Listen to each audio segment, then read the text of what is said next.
اعوذ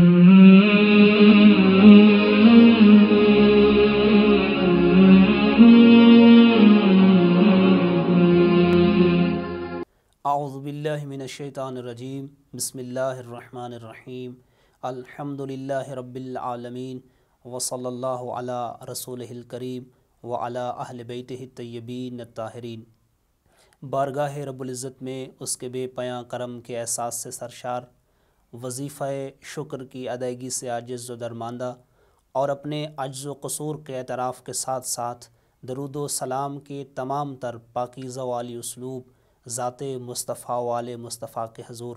کہ جن کے وجود پر نور کی تجلیوں کے سبب آفتاب و ماہتاب دنیا روشن و منور ہیں، ایسے باکمال صاحبان وجود کہ جن کے طفیل وجود ارض و سما کو قرار و بقا میسر ہے،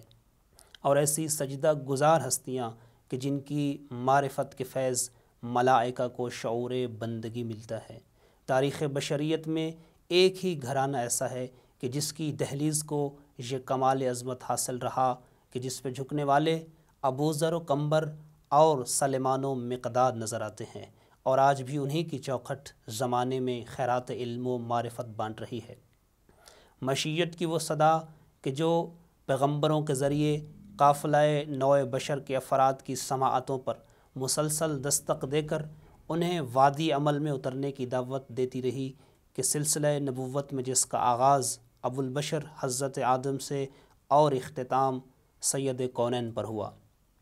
پھر صدائے ربانی کا یہ تسلسل نظام امامت اور ولایت کے ذریعے حضرت امیر کائنات سے شروع ہو کر حضرت صاحب الزمان پر اپنے اختتام کو پہنچا۔ خاتم الانبیاء صلی اللہ علیہ وآلہ وسلم سے لے کر خاتم الاوصیاء عجل اللہ فرج الشریف تک ہر معصوم کی خدمت میں چند خاصان خاص نقیب الاشراف خدمت گزار اور صاحبان علم ہر دور میں میسر رہے ہیں کہ جو علمی فتوحات کے ذریعے سے مسائل و مشکلات علمی کی گرہیں کھولتے رہے اور ان کی عقدہ کشائی پر ہر آن ہر لحظہ لذت علم محسوس کرتے رہے۔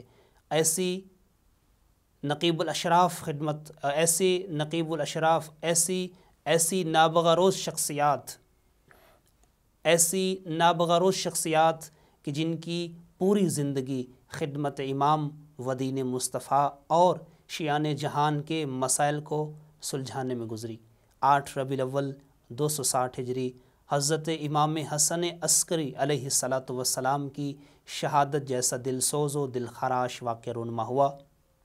اور یہی دور امید نجات بشریت، خاتم امامت، حضرت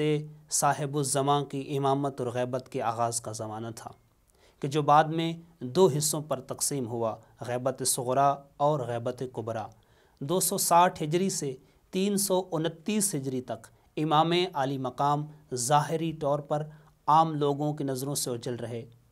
لیکن 70 سالہ غیبت صغریٰ کے اس دور میں امام عالی مقام اپنے 4 نائبین خاص حضرت عثمان بن سعید العمری، محمد بن عثمان، حسین بن روح النوبختی اور علی بن محمد السمری کے ذریعے سے شیان جہان کے ساتھ مسلسل اور ہر آن مسلسل رابطے میں رہے۔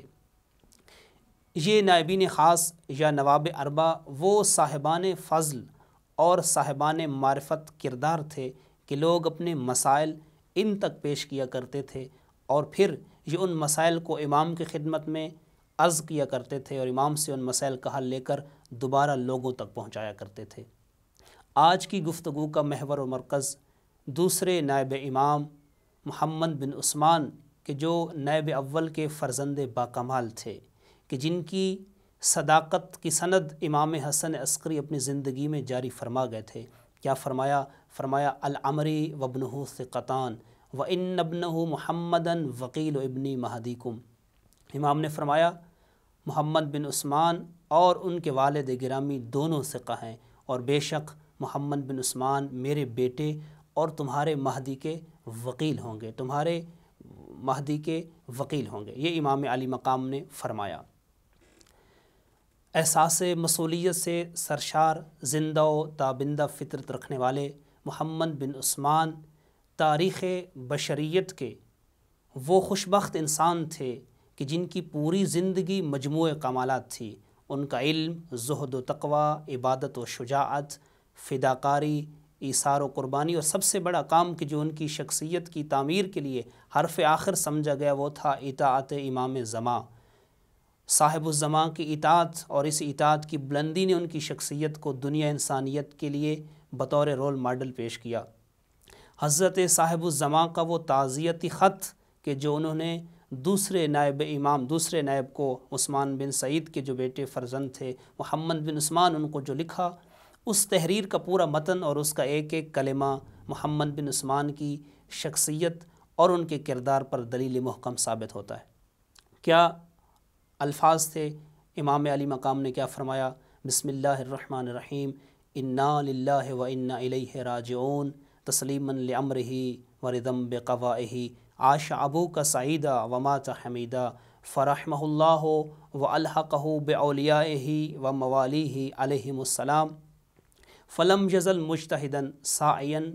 فیما یقربہ الی اللہ عز وجل والیہم۔ خط کا متن کافی طویل ہے، میں ایک کلمے کا ترجمہ کر پاؤں گا، جس میں امام نے فرمایا وَقَانَ مِن کمال سعادتہ ان رزقہ اللہ تعالی ولدا مثلک یخلفہ من بعدہ ویقوم مقامہ بامرہ ویترحم علیہ۔ امام علی مقام نے فرمایا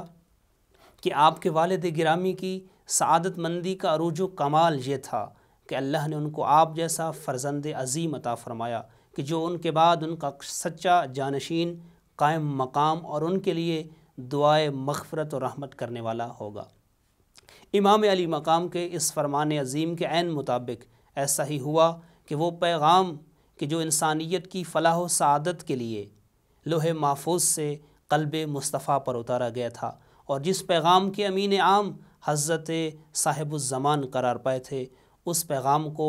کاروان انسانیت کے دلوں پر نقش کرنے کے لیے حضرت محمد بن عثمان اپنی آخری سانس تک محو عمل رہے، اور ان کا یہی عمل ان کو امام کے قریب تر کرتا گیا۔ عبداللہ بن جعفر کی ایک روایت کے جس میں وہ فرماتے ہیں کہ میں نے نائب ثانی سے پوچھا رأیت صاحب ھذا الامر، کیا تم نے صاحب الامر کو دیکھا؟ تو اس وقت انہوں نے کہا جی ہاں، میں نے امام کو صحن کعبہ میں اس انداز میں دیکھا، بیت اللہ میں اس انداز میں دیکھا کہ امام علی مقام فرما رہے تھے اللہم انجز لی ما وعدتنی، پروردگارہ میرے ساتھ کیے گئے وعدے کو پورا فرمائیے۔ اور پھر فرمایا نائب ثانی نے کہ دوسری مرتبہ بھی میں نے امام علی مقام کو اس انداز میں دیکھا کہ کعبہ کو، غلاف کعبہ کو اپنے ہاتھوں میں تھامے امام فرما رہے تھے اللہم انتقم لی من اعدائک، پروردگارہ اپنے دشمنوں سے بدلہ لینے کے لیے مجھے اذن انتقام عطا فرمائیے۔ تاریخ نیابت کی وہ خوش بخت اور صاحب کرامت شخصیت تھی محمد بن عثمان العمری کہ جن کو امام علی مقام نے، امام عصر نے ان کی زندگی میں ہی ان کی موت کا وقت اور دن بتا دیا تھا، اور اس لیے انہوں نے اپنے گھر کے ایک حصے میں اپنی قبر کا انتظام کر رکھا تھا کہ جس کی دیواروں پر آیات قرآنیہ اور اسماء ائمہ چسپاں تھے۔ علی بن احمد الدلال فرماتے ہیں کہ میں نے دیکھا کہ نائب ثانی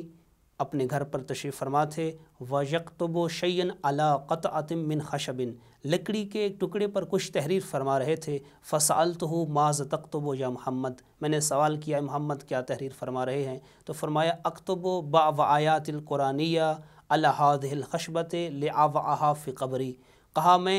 قرآن مجید کی بعض آیات کو لکڑی کے اس ٹکڑے پر اس لیے تحریر فرما رہا ہوں، اس لیے تحریر کر رہا ہوں تاکہ ان کو اپنی قبر میں رکھ سکوں۔ اور پھر فرمایا وَأَنزِلُوا إِلَىٰ قَبْرِي فِي كُلِّ لَيْلَةٍ وَأَقْرَأُ جُزًّا مِّنَ الْقُرْآنِ، اور کہا کہ میں اپنی قبر میں ہر رات اترتا ہوں اور وہاں جا کر قرآن مجید کا ایک پارہ تلاوت فرماتا ہوں۔ اور پھر پھر فرمایا سَأَمُوتُ فِي يَوْمٍ قَضَىٰ وَذَكَرَ الْيَوْمَ وَالسَّاعَةَ بِكُلِّ دِقَّةٍ۔ اور پھر یہ راوی فرماتے ہیں کہ انہوں نے نائب ثانی نے فرمایا کہ میں تمہاری دنیا کو فلاں دن، فلاں وقت اور فلاں ٹائم پہ ہمیشہ ہمیشہ کے لیے الوداع کہہ کر چلا جاؤں گا۔ اور راوی کہتے ہیں کہ ایسا ہی ہوا، چند سال گزرنے کے بعد جب وہ وقت آیا، وہ دن آیا، تو ہم نے محمد بن عثمان کی موت کی خبر سنی کہ جو پہلے سے وہ بتا کر چلے گئے تھے۔ علی بن احمد کی یہ روایت آپ کے سامنے تھی۔ اس کے ساتھ ہی ابو احمد ابو علی حمام کی ایک دوسری روایت ہمارے سامنے ہے کہ وہ فرماتے ہیں کہ جب حضرت محمد بن عثمان کا آخری وقت تھا اور قریب تھا کہ وہ صدائے ربانی پر کلمہ لبیک ادا کرے، تو چند شیعہ حضرات ان کے سرہانے پہنچے اور ان سے سوال کیا کہ آپ کے بعد وہ کون شخصیت ہوں گی کہ جو سفیر پیغام امام ہوں گی، کہ جو نائبین امام میں سے نیابت کے وظیفے کو انجام دے گی۔ تو اس وقت نائب ثانی نے فرمایا کہ میرے بعد حسین بن روح النوبختی وہ شخصیت ہیں کہ جو تمہارے امام کے نائب ہوں گے اور تم اپنے مسائل میں ان کی طرف رجوع کرنا۔ اور پھر کلمہ شکر ادا کیا، کہا لاکھ شکر ہے پروردگار عالم کا کہ مجھے جو ذمہ داری سونپی گئی تھی وہ میں نے تم پر پہنچا دی اور تم تک اس کو ادا کر دیا۔ اور ایسا ہی ہوا کہ آخر میں وہ گھڑی اور وہ لمحہ آن پہنچا کہ جب باقی 3 نائبین کی نسبت سب سے زیادہ وظیفہ نیابت ادا کرنے والی شخصیت محمد بن عثمان العمری 40 سال کی طویل سفارت اور خدمت امام کے بعد اس دار فانی کو ہمیشہ ہمیشہ کے لیے الوداع کہہ کر چلے گئے۔ ماہ مبارک رمضان کی ہر رات میں پڑھی جانے والی دعائے افتتاح ہم تک انہی کے واسطے سے پہنچی ہے، اور اس دعا کے معنی خیز کلمات کے روشن سویرے رہتی دنیا تک محمد بن عثمان کے ہمیشہ رہنے کا احساس دلاتے رہیں گے، اور میرا یقین ہے کہ وہ آج بھی نگاہوں کے سامنے آئے بغیر افق معرفت سے خاور مشرق کی طرح منتظرین امام کے دلوں میں طلوع ہوتے ہیں۔ اور ہم اگر سن پائیں تو کوئی آواز دے رہا ہے، میں بعد مرگ بھی بزم وفا میں زندہ ہوں، میں بعد مرگ بھی بزم وفا میں زندہ ہوں، تلاش کر میری محفل میرا مزار نہ پوچھ۔ کہنے کو تو ان کا مزار شہر بغداد کی وہ جامع خالانی ہے کہ جس میں وہ محو استراحت ہیں، لیکن امام زمان سے منسوب تمام محافل و مجالس کی پاکیزہ فضائیں اور وہ تمام نورانی محافل کہ جو امام سے منسوب ہیں آج بھی زمانے میں ان کا پیغام بانٹ رہی ہیں۔ کائنات کے بام و در پر ماہ و سال کی دستک جاری رہے گی، لیکن محمد بن عثمان جیسے صاحبان کردار اور مسئولیت شناس فرض شناس افراد تا ظہور امام زمان مراج عظام کی شکل میں وظیفہ نیابت ادا کرتے رہیں گے۔ والسلام علیکم ورحمۃ اللہ وبرکاتہ۔